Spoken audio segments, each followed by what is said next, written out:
कार्यक्रम के पुण्यार्चक हैं श्री विद्या सुधामृत समिति सागर चातुर्मास 2024, अध्यक्ष श्री सुरेंद्र जैन सट्टू, कार्याध्यक्ष श्री राजेश जैन एडिना, महामंत्री श्री राजकुमार मिनी, मुख्य संयोजक श्री ऋषभ जी बांदरी, स्वागत अध्यक्ष श्री आशीष पटना, कोषाध्यक्ष श्री सुरेंद्र जी डबडेरा, कोषाध्यक्ष श्री ऋषभ जी गढ़ाकोटा, श्री गौरव अध्यक्ष राजेंद्र जी केतली, स्वर्गीय माताजी श्रीमती मनोरमा जैन, श्री संतोष कुमार जैन, श्रीमती निर्मला जैन, भ्रातृ एवं भ्रातृ वधु श्री प्रदीप जैन, श्रीमती प्रीति जैन, पुत्र पुत्र वधु लकी जैन, शिवानी जैन, पौत्र अनिकेत जैन, पौत्री अवनी जैन, पुत्र यश जैन बिट्टू, पुत्री एवं दामाद पिंकी जैन, विकास जैन, दोहित्र देवांश जैन, पुत्री एवं दामाद रिंकी जैन, जय जैन, दोहित्र अरिहंत जैन, खुशी जैन, संतोष जैन केटरर्स, सागर मध्य प्रदेश। हे गुरु मेरे मन बसो,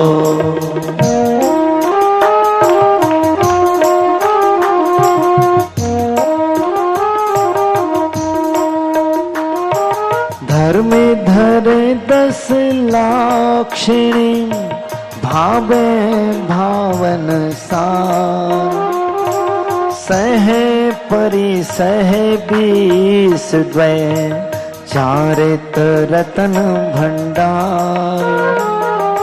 ते गुरु मेरे मन बसो,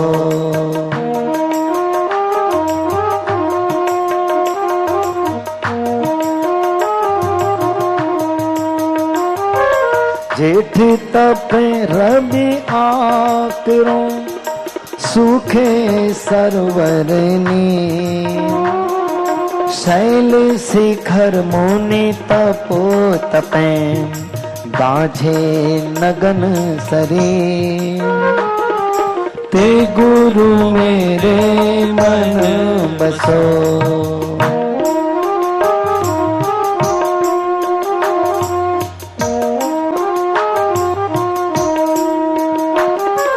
पावस रैन डरावनी, बरसे जलधर धार, तरुतल निवसे तब यति, चाले झंझा बयार। ते गुरु मेरे मन बसो,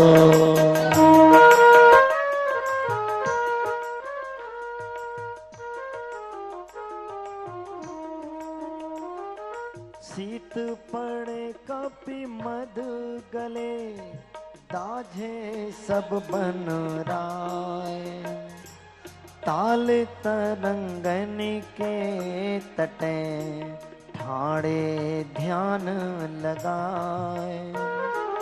ते गुरु मेरे मन बसो,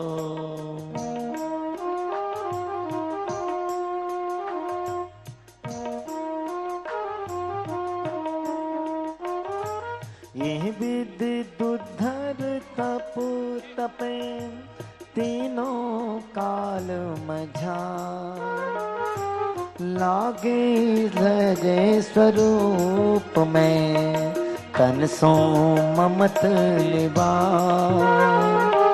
ते गुरु मेरे मन बसो,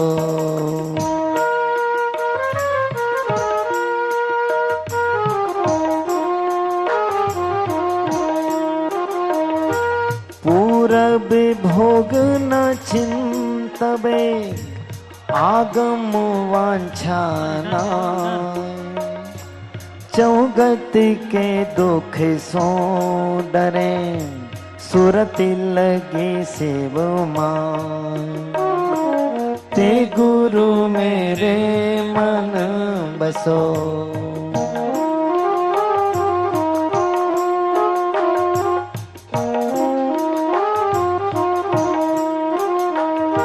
रंग महल में पौड़ते, कोमल सेज बिछाए, ते पश्चिम निसी भूमि में, सोवे संवरिकाए। ते गुरु मेरे मन बसो,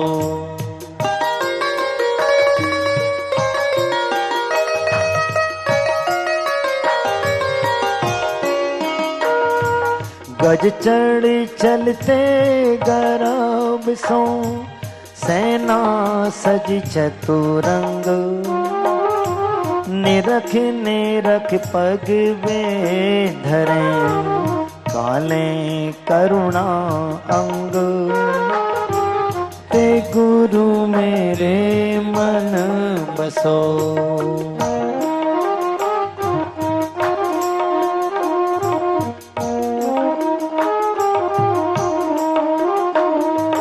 बेच गुरु चरण जहाँ धरे जग में तीरथ जे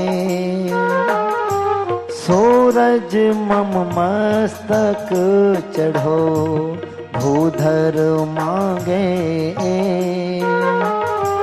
ते गुरु मेरे मन बसो जे भव जलधि जहाज आप तेरे पर तारहे ऐसे श्री ऋषिराज ते गुरु मेरे मन बसो। देखो समझ में आई ये चीज, बहुत कठिन। देखो प्रसाद सागर जी मुनिराज ने एक चीज बताई थी, देखो नंबर आपका लिखा नहीं है। शीत पड़े कपि मद गले दाहे सब बन राय। इतनी ठंडी पड़ती है कि जो बंदर रहते हैं ना, बंदर को हमेशा गर्मी लगती।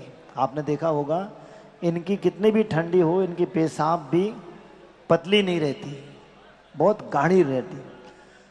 ऐसे जो वन्य प्राणी हैं इनको भी ठंडी लगने लगे, इनका भी मद गलत हो जाए तो भी मुनियों के रोम छिद्र खड़े नहीं होते। आचार्य महाराज जब बहुत गर्मी पड़ती थी कुंडलपुर में, जब भी 2 मासा वहां व्यतीत करते थे। जब अमरकंटक में बहुत सर्दी पड़ती थी तो 2 मास वहां रहते थे। जब कई दिन तक सूरज नहीं निकलता था, एक आध दिन सूरज निकलता था, तो आचार्य श्री कहते आ जाओ शरीर को प्रासुक कर लो। एक बार पुराण सागर जी मुनिराज ऐसे कांपते कांपते गए, ठंडी बहुत थी। अच्छा ठंडी लग रही है, अपने आप गर्मी चढ़ गई। आचार्य श्री की इतना मनोवैज्ञानिक प्रभाव था, ठंडी लग रही, इतने में गर्मी आ गई, मतलब कांप गए। बुलाओ परम सागर जी को, बुलाओ सुधा सागर जी। अब सुधा सागर जी आज क्या हो गया? ये कहलाता है साधना, ये कहलाते हैं साधु, जिन्हें कि हमारे जैसे पागल चिल्ला रहे हैं और तुम बर्रा नहीं रहे। तो ये मूर्खों के बीच में हम, या हम मूर्ख हैं कि जो हमने एक दार्शनिक को पढ़ा था कि इतने अच्छे हो जाओ, इतने अच्छे हो जाओ कि तुम्हें देख करके लोग तुम्हें सुनने के लिए लालायत हों। अभी हमें बहुत मूर्खता झलकती है तो हम गलत करते हैं। सही है? आवाज नहीं आ रही? अरे यार तुम्हारी आवाज आ रही बिना माइक की, समझ में आई ना? इतनी सर्दी के बाद भी अपने मुनिराज ऐसे स्थानों पर तपस्या करते हैं, उसमें भी उनके रोम छिद्र कांपते नहीं है। आचार्य महाराज की जो तपस्या थी बहुत ऊंचाई पर थी। कितने मुनिराज, जब आचार्य महाराज का समाधि मरण हुआ तो अच्छे अच्छे साधु रो रहे थे।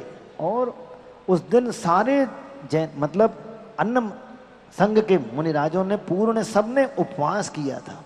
किसी ने कहा नहीं, कोई देख नहीं रहा, लेकिन इतना प्रभाव था उनका सब पर। भले ही वो अंदर में इतना स्तुति नहीं करते थे बाहर से उनका, लेकिन अंदर में ये तो मानते कि क्वालिटी तो है।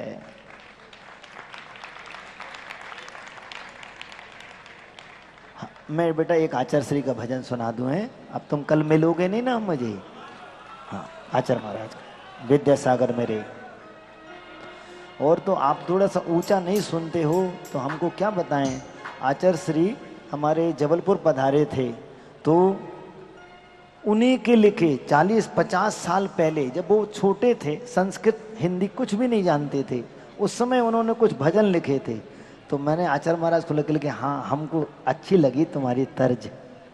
जब ये पद्यानुवाद का वो कर रहे थे के लिए तुम्हारे हारमोनियम पे ये पद्यानुवाद बहुत अच्छा लगेगा। आप लोग पढ़े ही नहीं, पद्यानुवाद पढ़े नहीं आप लोगों ने ना, पढ़ा कि नहीं? हमने तो अपने पूरे पद्यानुवाद आचार्य श्री के अपने शिष्यों को, मतलब हमारे शिव सागर ग्रुप में थे, पीछे वाले भी और आगे वाले, लिखे काय के लिए थे? आपको बोलना चाहिए टीचर को, भैया इसको पढ़ाओ, आचार्य श्री का पद्यानुवाद पढ़ाओ, रुक जाओ। हमको, हम भूलते थे तो याद दिला देते थे। आप लोग कुछ करते ही नहीं हो, जागरूक नहीं हो। आचार्य श्री बताते थे कि ये जो दमोह आदि का बेल्ट है, बक्सवा आदि, या और क्या है दमोह के बाद, पटेरा, फुटेरा, गड़ाकोटा, उस समय ये सब गीता पाठ जो अब है, आद मंगल पढ़ते ना अपन, तो वो सब पाठ, उनके जितने भी पद्यानुवाद, चाहे स्टोपदेश का हो, चाहे संबंध भद्र की भद्रता, रत्नकर्ण श्रावकाचार्य, ये सभी लोग ऐसे पढ़ते थे जैसे भक्तामर पढ़ते थे अपन। रात दिन पाठ चलता था आचार्य श्री की जैन गीता का, जो अपन पढ़ते ना, श्री जैन गीत गागर में तुमने मानो सागर भर डाला। अब आप लोग पता नहीं क्या करने लगे हैं। चलें, आप तैयार हो गए शायद एक माला के लिए, ठीक है? आचार्य श्री का भजन कर लो बेटा। एक मास्टर जी आवाज बढ़ा दे रहे भाई पीछे की, ये लोग जरा थोड़ा कम सुनते हैं, हैं? कम सुनते हैं कि तेज सुनते हैं? भैया सुन रहा है, पीछे चिल्ला रहे हैं, आवाज बढ़ा दे मास्टर जी।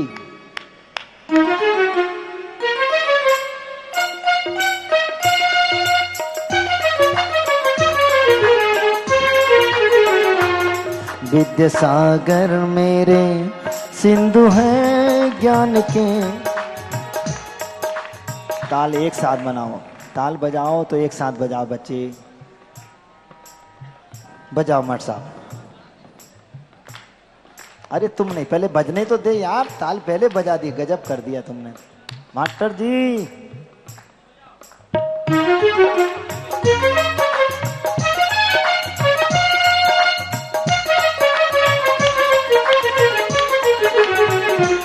विद्यासागर मेरे सिंधु है ज्ञान के, ज्ञान का इनमें कोई ठिकाना नहीं। विद्यासागर मेरे सिंधु है ज्ञान के, ज्ञान का इनमें कोई ठिकाना नहीं। अपने दिल में इन्हें याद रखना सदा, एक पल को भी इनको भुलाना नहीं। विद्यासागर मेरे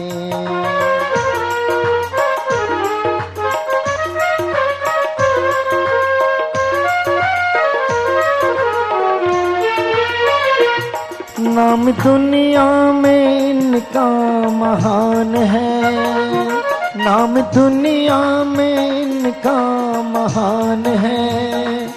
जानता इनको सारा जहान है, पूजता है इन्हें सारा संसार है। कष्ट मिटते हैं इनकी कृपा से, सुनो बाबला है इन्हें जिसने जाना नहीं। विद्यासागर मेरे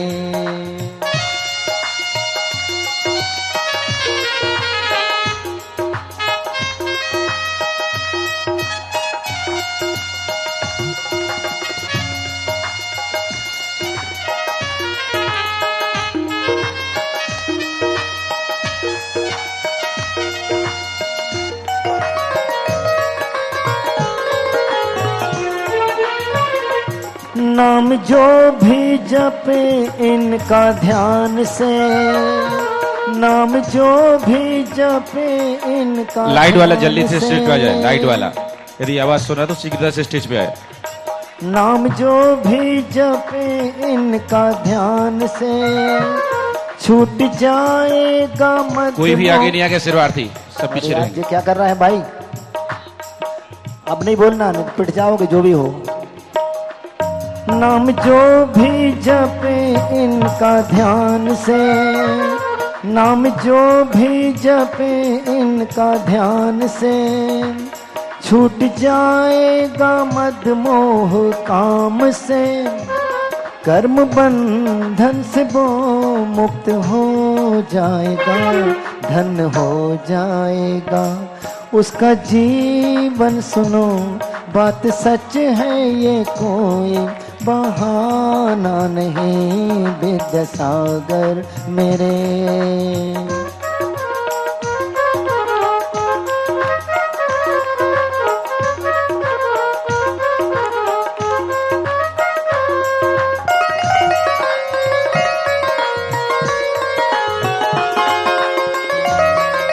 बोलिए आचार्य विद्यासागर जी महाराज की जय। जय हो। कोई भी शिवरार्थी मत करो, रेलिंग को क्रॉस नहीं करेगा। देखिए भैया जी कितनी तन्मयता से आप सबको धर्म ध्यान करा रहे हैं। थोड़ा सा विवेक रखें, उन्हें असुविधा ना हो और आप भी लाभ लें। आप सभी के आज 80% शिवरार्थियों के उपवास हैं। आइए निवेदन करूंगा, थोड़ी प्रतीक्षा करें, मंच पर ना आए, रैंप को भी खाली रखें। पूज्य गुरुदेव पधारेंगे और सभी शिविरार्थियों से अनुरोध है कि रैंप को बीच से खाली कर दें पूरा, और कोई भी मंच पर ना आए। ये सारी चीजें आपको अब दृश्यव्य हो गई हैं, सभी को दिखाई दे रही हैं। देखो भाई 1 मिनट मेरे साहब, क्यों तुम लोग दिग्बंधन कर लिए हो और फिर घूम रहे हो? कौन सा सामायिक काल चल रहा है यार तुम्हारा? कोई भी माइक से कुछ भी नहीं बोलो अभी। ओम ह्रीम सम्यक दर्शनाय नमः। बैठ जा भाई बड़े आदमी। ओम ह्रीम सम्यक दर्शनाय नमः। ओम ह्रीम सम्यक ज्ञानाय नमः। ओम ह्रीम सम्यक चारित्राय नमः। आज महाराज का प्रवचन याद करते हुए आंख बंद करके माला फेर ले भैया। बड्डे हम क्या समझाएं भैया, हम तो आपसे हाथ जोड़ रहे हैं दादा। एक दिन और हमें रह लेने दे शांति से भाई। ओम ह्रीम बोलो। उत्तम ब्रह्मचर्य धर्मांगाय नमः।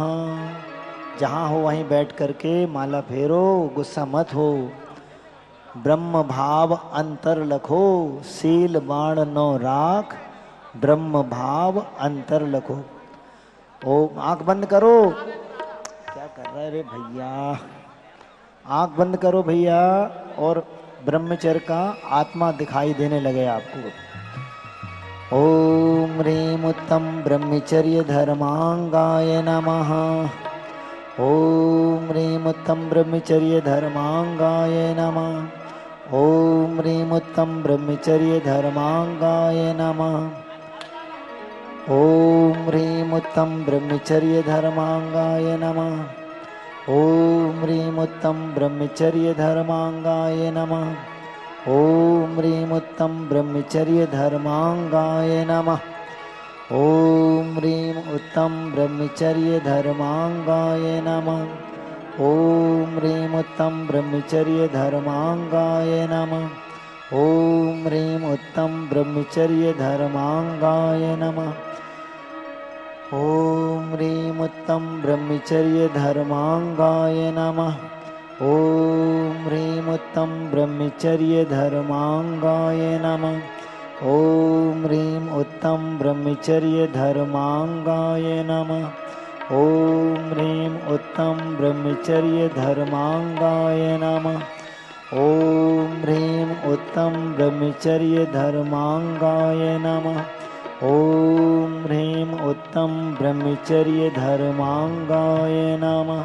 ओम ह्रीम ब्रह्मचर्य धर्मांगाय नमः। ओम ह्रीम उत्तम ब्रह्मचर्य धर्मांगाय नमः। ओम ह्रीम उत्तम ब्रह्मचर्य धर्मांगाय नमः। ओम ह्रीम उत्तम ब्रह्मचर्य धर्मांगाय नमः। ओम ह्रीम उत्तम ब्रह्मचर्य धर्मांगाय नमः। ओम ह्रीम उत्तम ब्रह्मचर्य धर्मांगाय नमः। ओम ह्रीम उत्तम ब्रह्मचर्य धर्मांगाय नमः। ओम ह्रीम उत्तम ब्रह्मचर्य धर्मांगाय नमः। ओम ह्रीम उत्तम ब्रह्मचर्य धर्मांगाय नमः। ओम ह्रीं उत्तम ब्रह्मचर्य धर्मांगाय नमः। ओम ह्रीं उत्तम ब्रह्मचर्य धर्मांगाय नमः। ओम ह्रीं उत्तम ब्रह्मचर्य धर्मांगाय नमः। ओम ह्रीं उत्तम ब्रह्मचर्य ओम ह्रीं उत्तम ब्रह्मचर्य धर्मांगाय नमः। ओम ह्रीं ओम ह्रीं उत्तम ब्रह्मचर्य धर्मांगाय नमः। ओम ह्रीं उत्तम ब्रह्मचर्य धर्मांगाय नमः। ओम ह्रीं उत्तम ब्रह्मचर्य धर्मांगाय नमः। ओम ह्रीं उत्तम ब्रह्मचर्य धर्मांगाय नमः। ओम ह्रीं उत्तम ब्रह्मचर्य धर्मांगाय नमः। ओम ह्रीं उत्तम ब्रह्मचर्य धर्मांगाय। ओम ह्रीं उत्तम ब्रह्मचर्य धर्मांगाय नमः। ओम ह्रीं उत्तम ब्रह्मचर्य धर्मांगाय नमः। ओम ह्रीं उत्तम ब्रह्मचर्य धर्मांगाय नमः। ओम ह्रीं उत्तम ब्रह्मचर्य धर्मांगाय नमः। ओम ह्रीं उत्तम ब्रह्मचर्य धर्मांगाय नमः। ओम ह्रीं उत्तम ब्रह्मचर्य धर्मांगाय नमः। ओम ह्रीं उत्तम ब्रह्मचर्य धर्मांगाय नमः। ओम ह्रीं उत्तम ब्रह्मचर्य धर्मांगाय नमः। ओम ह्रीं उत्तम ब्रह्मचर्य धर्मांगाय नमः। ओम ह्रीं उत्तम ब्रह्मचर्य धर्मांगाय नमः। ओम ह्रीं उत्तम ब्रह्मचर्य धर्मांगाय नमः।